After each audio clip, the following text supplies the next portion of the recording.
ராகவ் வந்து செமையாக வந்து என்ன பண்ண ட்ரிங்க் பண்ணிவிட்டு வீட்டுக்கு வராரு. அதை பார்த்துட்டு வந்து அபி என்ன பண்ணாங்க, ஏன் இப்படிலாம் பண்ணுறீங்க அப்படின்றாங்க. உடனே கொஞ்சிறாரு, என் செல்லக்குட்டி பட்டுக்குட்டினே அதெல்லாம் கேட்டு அபி செமையாக டென்ஷன் ஆயிடுறாங்க. அப்போ ராகவ் வந்து ஒரு உண்மையை சொல்கிறாரு, நான் முன்னாடியே உன்னை வந்து ரொம்ப விரும்பினேன்டி, உன்னை லவ் பண்ணேன் அப்படி சொல்கிறாரு. அதை கேட்டு வந்து அபி ரொம்ப சந்தோஷப்படுறாங்க. அப்போ இவர் என்னை விரும்பியிருக்காரா, இந்த விஷயத்துக்காக தான் இவர் என்னை வெறுக்கிறாரா அப்படின்னு சொல்லிட்டு அபி புரிஞ்சுக்கிறாங்க.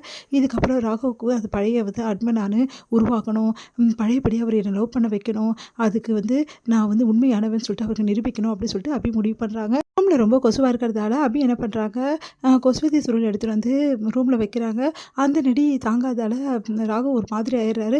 அடுத்து வந்து திடீர்னு ராகவுக்கு அந்த பேச்சே போயிடுது, அந்த நெடி ஆகாமல். அதை பார்த்துட்டு எல்லாரும் அதிர்ச்சி அடைகிறாங்க. அவனுக்கு சின்ன வயசுலேருந்து இதெல்லாம் ஆகாது, நீ ஏன் வச்ச, எனக்கு தெரியாமல் வச்சிட்டேன் அப்படின்னு சொல்லிட்டு மன்னிப்பு கேட்குறாங்க. நம்ம அபி ராகவால் பேசவே முடியல, எல்லாருக்கிட்டையுமே பேசி பேசி பார்க்குறாரு, அவரால் பேச முடியாமல் கஷ்டப்படுறாரு. அதை பார்த்துட்டு எல்லாரும் என்ன சொல்கிறான் ஒன்றுமே புரியல இவன் சொல்கிறது அப்படி சொல்லிட்டு யோசிக்கும்போது அபி மட்டும் கரெக்டாக புரிஞ்சுக்கிட்டு அவர் என்ன பேசுகிறான்னு சொல்லிட்டு பக்காவாக சொல்கிறாங்க. அதை பார்த்துட்டு எல்லாம் ஆச்சரியப்படுறாங்க. ராகவே ஆச்சரியப்படுறாரு, அபி எப்படி என்ன உதிரை அசைவை வச்சு இவ்வளோ அழகாக வந்து துல்லியமாக வந்து சொல்கிறா அப்படின்னு சொல்லிட்டு பார்த்துட்ருக்காங்க.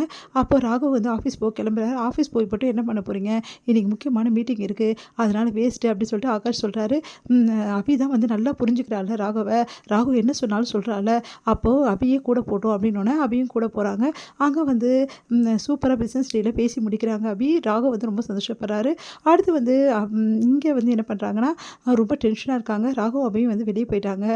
இவங்கெல்லாம் கூட ஆளே காணோம், அதனால் வந்து வேறு வழியே கிடையாது, இப்போ தான் சூப்பரான டைமு அப்படின்னு சொல்லிட்டு என்ன பண்ணுறாரு, நேராக போயிட்டு உள்ள ரூமில் போயிட்டு நம்ம வந்து ராகவோட ரூமில் தேடலாம், ஆல்ரெடி இந்த அந்த லெட்டர் தேடலாம் அப்படின்னு சொல்லிட்டு எல்லா இடமும் தேடி பார்த்துட்ருக்காரு முரளி. இங்கே என்ன பண்ணுறாங்க, பெட்ஷீட் மாற்றுறோம் அப்படின்னு சொல்லிட்டு என்ன பண்ணுறாங்க, ஆளை கூட்டிகிட்டு மேலே வராங்க அஞ்சலி.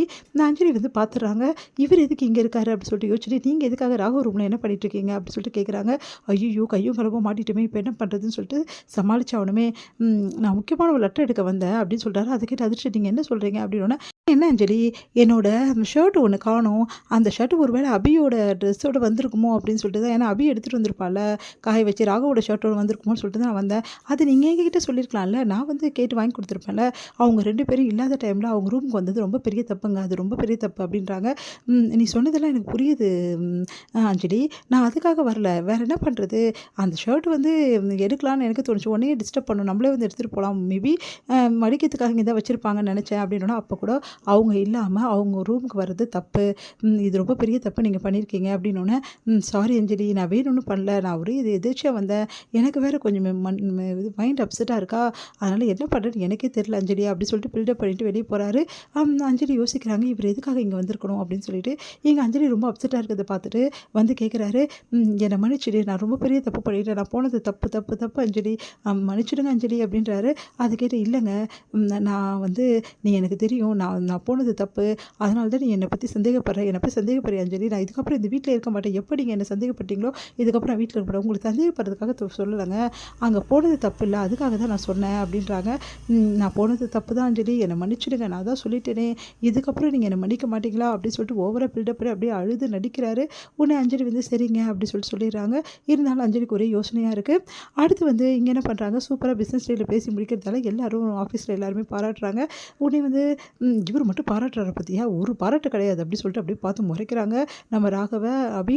அடுத்து வந்து எங்கள் வீட்டுக்கு வராங்க. வீட்டுக்கு வந்தோடனே இந்த மாதிரி நடந்த விஷயத்தெல்லாம் இந்த மாதிரி அபி வந்து சூப்பராக டீல் வந்து முடிச்சிட்டா அப்படின்னு சொல்லிட்டு ஆகாஷ் வந்து எல்லாருக்கிட்டையும் சொல்லி பெருமையாக பேசுகிறாரு. இதை பார்த்துட்டு வந்து சுந்தரிக்கு முரளிக்கு செம்ம கடுப்பாக இருக்குது, பார்த்து டென்ஷன் ஆகுறாங்க. உடனே ராகவ் வந்து என்ன பண்ணுறாரு, அப்படியே அமைதியாக இருக்காரு. அப்போ வந்து அபி என்ன பண்ணுறாங்க, அங்கே இந்த கஷாயத்தை குடிங்க உடனே சரியாயிடுன்னு சொல்லிட்டு கொடுக்குறாங்க. ராகவ் முதல்ல பிகு பண்ணுறாரு, அதுக்கப்புறம் வாங்கி குடிச்சிடுறாரு. குடிச்சிட்டோன்னா தொண்டை வந்து சரியாயிடுது. அப்போ பரவாயில்லையே, இந்த கஷாயம் குடிச்ச தொண்டை சூப்பராக சரியாயிடுச்சு அப்படின்னு சொல்லிட்டு சந்தோஷமாக பேசிகிட்டு இருக்காரு. அப்போ கரெக்டாக அபி உள்ளே வராங்க. பார்த்துட்டு வந்து ஒன்றுமே தெரியாமல் இருக்காரு. தொண்டை சரியாயிடுச்சா, இல்லையே இல்லையே அப்படின்ற மாதிரி பில்டப் பண்ணுறாரு. ஓ அப்படியா, அப்படின்னா இன்னும் கொஞ்சம் நிறைய வந்து குசுவத்தி வந்து ஏற்றி வைக்கிறேன், அப்போ இன்னும் கொஞ்சம் நல்லா சரியாகுதா பார்க்கலாம் அப்படின்னோடனே, ஐயோ அப்படி சொல்லிட்டு சாரி அப்படி சொல்லிட்டு எனக்கு சரியாயிடுச்சுன்னு சொல்லிட்டு சிரிக்கிறாரு. அபியும் சிரிக்கிறாங்க, 2 பேரும் சந்தோஷமாக சிரிக்கிறாங்க. அடுத்து வெளியே வந்துட்டு அபி வந்து ரொம்ப சந்தோஷப்படுறாங்க. எனக்கு ரொம்ப சந்தோஷமாக இருக்குது, அவருக்கு மறுபடியும் வந்து பழைய குரல் வந்துடுச்சு அப்படின்னு சொல்லிட்டு சந்தோஷமாக வந்து பேசிகிட்டு இருக்காங்க. இதெல்லாம் பார்த்த முரளி செம்ம காண்டாகிறாரு.